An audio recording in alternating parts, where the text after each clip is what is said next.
தாய் தமிழ் உறவுகள் அனைவருக்கும் என் உற்சாகமான முத்தான முத்தமிழ் வணக்கம். அன்பும் அரணும் திருவள்ளுவம்.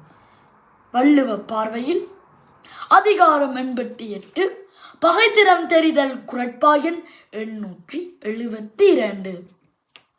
சில பகைதனை ஒரும்போது நாம் ஏற்படுத்திக் கொள்ளவே கூடாது என்பது பகைத்திறம்.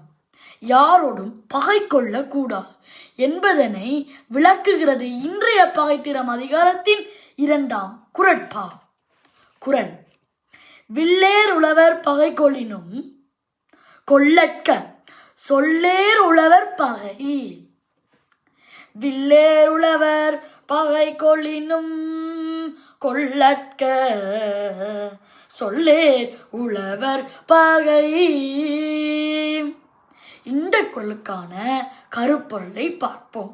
அதாவது பாருங்கள், வில்லை ஆயுதமாக கொண்ட வீரனுடன் கூட பகை கொள்ளலாம், ஆனால் சொல்லாற்றல் மிக்க அறிஞர்களுடன் மட்டும் பகை கொள்ளக்கூடாது என்பதைத்தான் வில்லேர் உழவர் பகை கொளினும் கொள்ளற்க சொல்லேர் உழவர் பகை என்று மிகவும் சிறப்பாக நமக்கு அறிவுரையாகவும் கூறியுள்ளார் நம் முப்பாட்டனையன் திருவள்ளுவர் அவர்கள்.